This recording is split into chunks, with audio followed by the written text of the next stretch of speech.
Hi guys, welcome back to Travel Beauty. आज हम लेकर आए हैं एक सुपर एक्साइटिंग ट्रैवल जर्नी एक ऐसे शहर की जो सिर्फ एक पहाड़ी स्टेशन ही नहीं बल्कि हेरिटेज, नेचर, एडवेंचर और स्पिरिचुअलिटी का एक परफेक्ट ब्लेंड है। देहरादून ये शहर अपनी breathtaking valleys, ancient temples, British era architecture और सीरीन मॉनेस्ट्रीज के लिए फेमस है। यहाँ आपको मिलेगा gushing waterfalls, dense forest, peaceful Buddhist monasteries and historical landmarks का एक अमेजिंग मिक्स। और सबसे इंटरेस्टिंग बात, देहरादून का चार्म सिर्फ टूरिस्ट स्पॉट तक ही लिमिटेड नहीं, यहाँ की vibrant vibes, delicious street food और लोकल कल्चर भी एक मस्ट एक्सपीरियंस है। तो चलिए बैग्स पैक कर लीजिए, क्योंकि आज हम निकल पड़े हैं देहरादून की एक थ्रिलिंग और अनफॉरगेटेबल जर्नी पर। रेडी? Let's go. सबसे पहले हम पहुंच गए रॉबर्ट्स केव, जिसे लोकल्स गुच्चू पानी भी कहते हैं। ये एक नेचुरल केव है जो देहरादून से कुछ 8 किलोमीटर दूर है। इसका ticket price 35 rupees per person है, और अगर आप अपनी व्हीकल से आए हैं तो व्हीकल पार्किंग का प्राइस 50 रुपीज है। केव का एंट्रेंस ही इतना फैसिनेटिंग है कि आपको अंदर जाने का मन करेगा। अंदर एक नदी बहती है और केव के अंदर चलना एक अलग ही एडवेंचर है। थोड़ा स्लिपरी है तो कंफर्टेबल शूज पहन के आना। ये एक नैरो केव है जिसमें बीच बीच से पानी बहता है। कहते हैं ब्रिटिश एरा में ये चोरों के छुपने का अड्डा था, इसलिए इसका नाम रॉबर्ट्स केव पड़ा। पैदल चलते जाओ और आगे जाके एक नेचुरल वाटरफॉल का सरप्राइज मिलेगा। ठंडा ठंडा पानी, चारों तरफ रॉकी वॉल्स और बीच में चलने का एक अलग ही मजा आता है। बट गाइस, मैं आपको सजेस्ट करूंगी कि आप यहाँ वीकेंड्स में ना आए।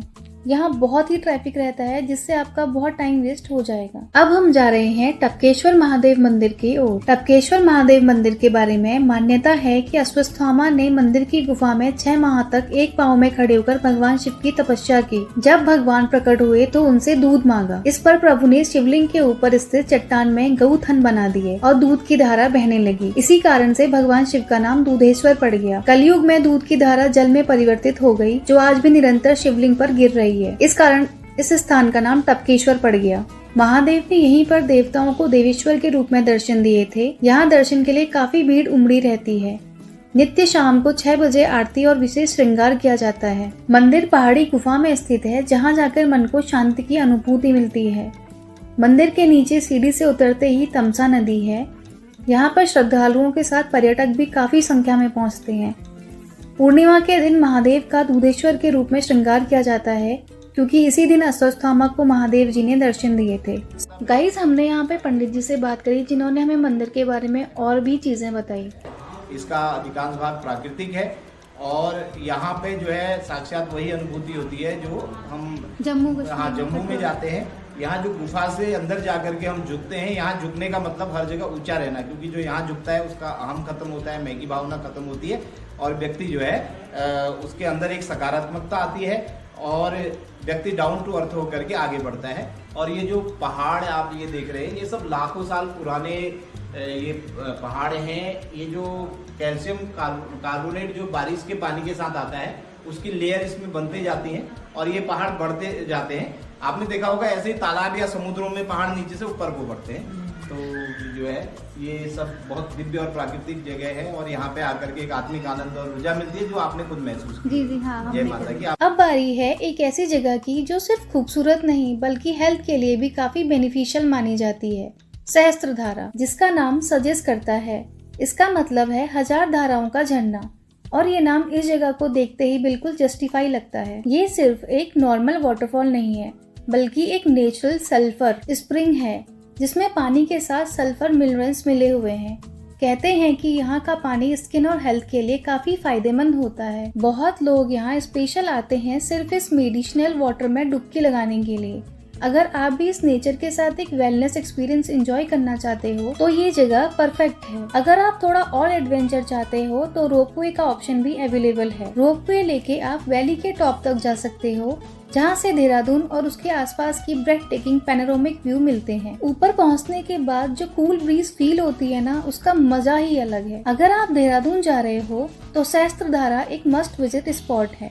देहरादून सिर्फ नेचर और एडवेंचर का ही शहर नहीं है, बल्कि ये स्पिरिचुअलिटी और पीस का भी एक इम्पोर्टेंट हब है। और अगर आप एक ऐसी जगह ढूंढ रहे हैं जहां आपको एक डिवाइन कामनेस फील हो, तो mind rolling monastery perfect destination है। ये मोनेस्ट्री सिर्फ देहरादून ही नहीं बल्कि उत्तराखंड की सबसे बड़ी बुद्धिस्ट मोनेस्ट्री है। जैसे ही आप इसके प्रीमाइसेस में एंटर करते हो, एक अलग ही सुकून महसूस होता है।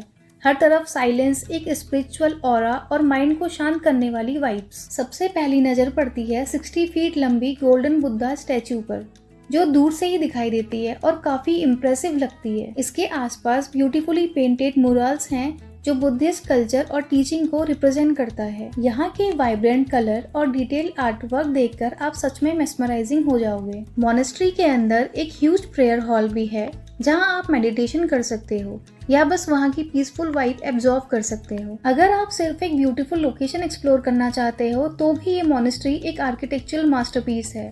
वाइल्ड लाइफ लवर्स और नेचर एंथुसियास्ट के लिए एक छोटी सी हिडन जैम है मालसी डियर पार्क, जिसे अब देहरादून जू भी कहा जाता है। ये एक काम और सीरीन स्पॉट है जो हसल बसल से दूर एक मिनी वाइल्ड लाइफ स्केप जैसा फील होता है। जैसे ही आप यहाँ एंटर करते हो, हर तरफ ग्रीनरी और फ्रेश माउंटेन एयर का एक सूदिंग कॉम्बिनेशन मिलता है। ये जू बड़ा नहीं है, लेकिन अगर आप वाइल्ड लाइफ के करीब जाना चाहते हो और एक slow pace relaxing experience enjoy करना चाहते हो तो ये जगह परफेक्ट है। यहाँ आपको ग्रेसफुल डियर्स देखने को मिलेंगे जो खुले इंक्लोजर में आराम से घूम रहे होते हैं।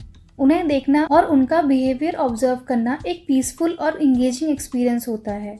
डियर के अलावा यहाँ पिकॉक, रैबिट्स, पैरट्स और कुछ और वाइल्ड लाइफ स्पीसीज भी हैं, जो इस जगह को और भी इंटरेस्टिंग बना देता है। सबसे अच्छी बात यह है कि अगर आपके साथ बच्चे हैं या आप एक light non rush sight seeing experience enjoy करना चाहते हो तो ये जगह एक परफेक्ट स्पॉट हो सकता है। यहाँ एक छोटा सा प्ले एरिया भी है जहाँ किड्स एंजॉय कर सकते हैं। अगर आप देहरादून की बस्लिंग साइट सीइंग के बीच एक काम और रिफ्रेशिंग ब्रेक लेना चाहते हो तो मालसी डियर पार्क यानी देहरादून जू एक अच्छा ऑप्शन होता है। अब चलते हैं एक ऐसी जगह जो सिर्फ देहरादून की आइडेंटिटी का ही नहीं बल्कि इंडिया का सबसे प्रेस्टिजियस इंस्टीट्यूट में से एक है, फॉरेस्ट रिसर्च इंस्टीट्यूट यानी FRI। ये सिर्फ एक रिसर्च इंस्टीट्यूट नहीं बल्कि एक आर्किटेक्चरल मार्वल है जो अपनी ग्रैंड कॉलोनियल स्टाइल बिल्डिंग और लश ग्रीन कैंपस के लिए फेमस है। जैसे ही आप FRI में एंट्रेंस पे पहुंचते हो, सामने एक मैजेस्टिक ब्रिटिश एरा स्ट्रक्चर दिखाई देता है जो किसी रॉयल पैलेस से कम नहीं लगता। ये इंस्टीट्यूट 1906 में ब्रिटिशर्स के टाइम पे स्टेबलाइज किया गया था और इसका आर्किटेक्चरल स्टाइल एक परफेक्ट ब्लेंड है ग्रेको रोमन और कॉलोनियल डिजाइन का। क्लॉक टावर देहरादून का एक आइकॉनिक लैंडमार्क है और तिब्बतियन मार्केट एक लाइवली हब है for shopping and local food. What to explore, budget friendly shopping for a woollen handicraft and souvenirs. Street food जैसे मोमोज और तिब्बतियन थुप्पे को एंजॉय कर सकते हैं। प्रो टिप, बार्गेन जरूर करें शॉपिंग के वक्त। तो गाइज, ये था मेरा देहरादून एक्सप्लोरेशन। ये शहर सिर्फ एक स्टॉप ओवर नहीं बल्कि अपने आप में एक फुल फ्लेश्ड डेस्टिनेशन है जो एडवेंचर, नेचर, हिस्ट्री और स्पिरिचुअलिटी का परफेक्ट ब्लेंड है। अगर आपको ये व्लॉग पसंद आया तो लाइक, शेयर एंड सब्सक्राइब जरूर करें और मुझे कमेंट्स में बताएं कि आपको सबसे ज्यादा कौन सा प्लेस पसंद आया। मिलते हैं नेक्स्ट व्लॉग में एक नई डेस्टिनेशन के साथ। तब तक सेफ रहो, ट्रैवल करते रहो। बाय।